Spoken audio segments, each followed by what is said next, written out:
let's talk about Call of Duty Advanced Warfare. There's a huge multiplayer reveal event last week. Dan Reichert from Giant Bomb was there.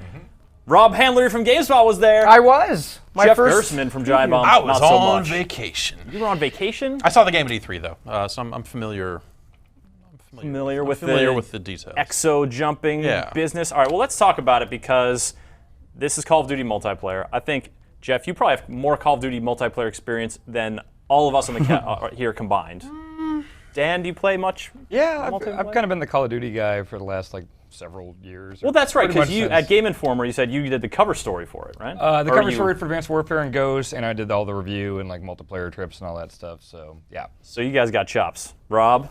I played a lot of the first couple, and then kind of dropped off on Ghosts. Played only a couple hours. Well, Advanced Warfare, of course, the big thing is movement. Is you got a double jump, you can do this dash to the side business, and I think it's pretty freaking great. I think it is just this really neat kinetic change up to the way those matches play. What do you guys think?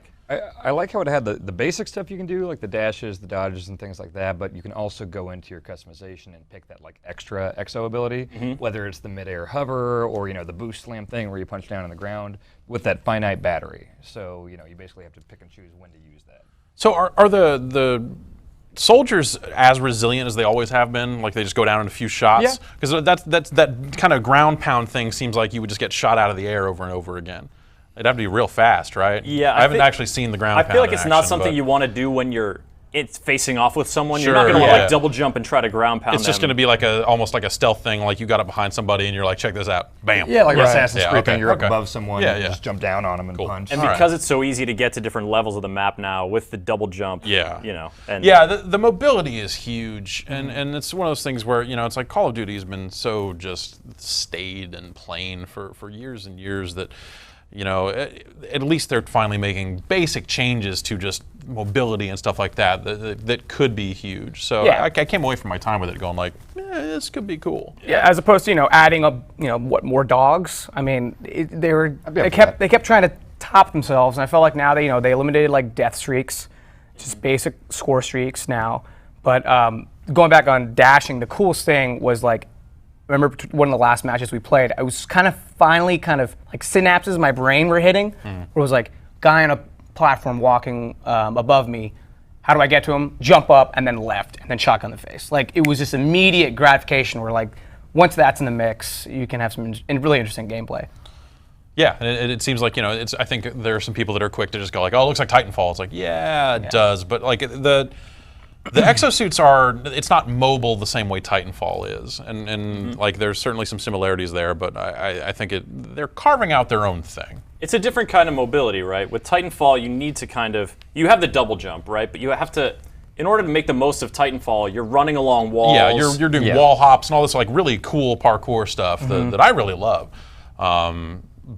This is different. This seems a slightly more deliberate than that, where it is that kind of just double jump, boost left, it's almost like UT or something, with the kind of double tap dashes and that sort of stuff. Yeah, with those jukes. Yeah, it feels like there's more weight to them than there is in Titanfall. Titanfall is kind of, I don't want to say floaty, but I mean, you can really just be sprinting around doing all the wall jump to wall jump stuff, and this, deliberate's probably a good word for it. So you can dodge something or get out of the way of a grenade or something, but you're not just flying all over the map. And I think because of that, the short range boost, and it's the hover is it's a short range hover. You're not going to be hovering around the map like it's some kind of drone guy raining down death upon everybody. But it's all sort of focused on this short-term maneuverability, this just a quick move, a quick sort of engagement. And I think that the way that Call of Duty's always been is firefights are very quick. It's all about positioning, and then once you guys are actually shooting at each other, it's over almost immediately after that. So having that stuff crammed into that speed is I think really interesting. And that seems like a difficult thing too. It'll lead to situations where you go I could just pull the trigger because I know that works, but maybe in some cases a side dash would be a smarter idea, assuming you can then reposition. I might actually be able to get out of the way of someone shooting at me, as opposed to just the first bullet hit me, I'm dead. Yeah, right. Because the next two are going to hit before I can react and move significantly. If you can actually dash, then it sort of stretches out that encounter. Which maybe, yeah. It's kind of smart the way they map it to the controller because, clicking the left stick has always been sprint forward, but it doesn't really do anything if you're going left and right or back. And now, it's just basically click is the extra speed in whatever direction you're holding the left stick. So that makes a lot of sense. Yeah. I'm really curious to see down the road, like when we were playing, not many people were using that. It was only the last couple of matches where oh, I finally pulled that off successfully in the trailer that I just saw. You get comfortable with it. Yeah, and once that starts happening, I really see that game looking a lot different and just feeling a lot different. Instead of just headshots, it's going to be oh, that combo move he just pulled. That's going to be something to look forward to. And I think especially in uplink mode, which is the new sort of mode that they were showing off at the event we went to, it's there's a neutral ball that you have to throw into this glowing sphere on either end of the map. The fact that those juke maneuvers, that maneuverability, when you're trying to run the ball from point A to B, that opens up a whole different kind of pace. It feels like an American Gladiators event. It kind of does. And you get extra points if you dunk it through by boosting through. You do. Yeah, you do. I like that a lot. For me, though, the mode conversation just starts and stops with did they put headquarters in it or not? Because that's Ghost didn't have it, and it was just why would you not do that? Headquarters is your jam. It's kind of the other mode. It's there's team deathmatch and there's headquarters, and then you're done. There's other. You don't like Domination? It's all right. That's great. Domination is older than me at this point. It's just come on. Team deathmatch is the mode. That's the mode that lasts. And then headquarters was kind of the young upstart that was fun. But There's Hardpoint that's coming on back. Okay, yeah, Hardpoint's good too. Yeah. We even touched briefly on Uplink how you could, especially with all this customization of class and everything like that, that we were almost getting a conversation about like a football team, different actual type of people customized for different things, running of the ball. He would be decked out with the double XO abilities, just because that's all he's doing. He's running, get the running boost, and then maybe a health regenerate, and then you got maybe a QB throwing it downfield. That's all they're doing. You could basically see a team coming kind of. And I think that's how it differentiates itself from modes like Oddball and other sort of control the ball stuff that we've seen before. It's you can do this pass, and I didn't notice this until we were going back and looking at the footage, but if you have the ball and you're running, and any of your teammates get into your view, it'll auto-select one of them as a pass target, and then you just pull the left trigger and gun it to them. Yeah, that's awesome. Do you realistically think anyone's going to actually care about that mode?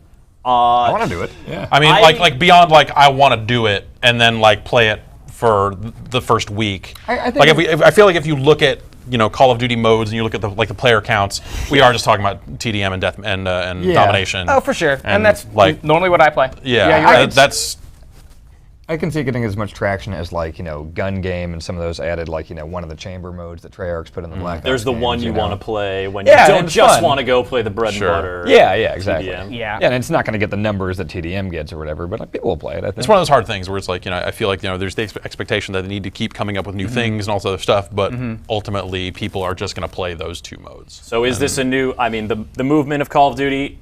You're optimistic about the future. Do you think this will be?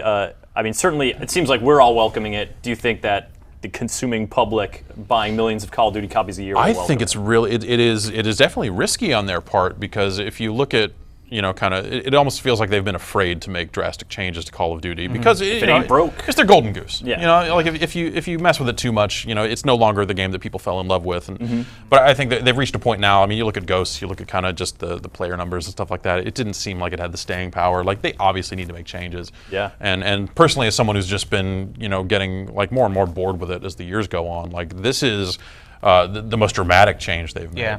It's not just hey, we came up with a ninth new way to unlock stuff. Though they came up with that too. They definitely have that too. There's a pick 13 now, Jeff. Oh, it's a whole different game from pick 10. Whoa. And then loot crates, right? Because Battlefield, that's everyone's favorite thing from Battlefield and Mass Effect. Listen, man, they gotta bring microtransactions in there. You think they will? Because that's always been the thing. They're Call of Duty made so much money that they always were we don't need to sell currency or we don't need to charge for multiplayer. They tried with Elite. They did Elite. That's right. And they, obviously they sold this Snoop Dogg voice pack, which is fantastic. I use it. Whenever I'm playing Call of Duty Ghosts, I use the Snoop Dogg voice pack. Nailed it. Nailed it. And so it's one of those things where you look at the loot crates, you look at it how it was in Mass Effect 3, and you're oh, am I going to start buying crates to unlock if the stuff chance early? is there and they get something neat, Who knows? We may be paying for little things in Call of Duty in like addition to the big thing. But they've been New pair selling of weapon gloves. skins and all this other crap for a long time. yeah. Like, for the last couple of years, they've been getting into selling you garbage. So why not? New innovative ways to sell you garbage. That's right. This weapon skin that you'll barely see on your gun because who looks at that? Because you're sprinting like It this. looks all the like time. weed leaves. Yay! All right. Finally! All right. Call of Duty Advanced Warfare, it's out in like a few months, so you know a lot about it. Probably see a little bit more. Before it comes out.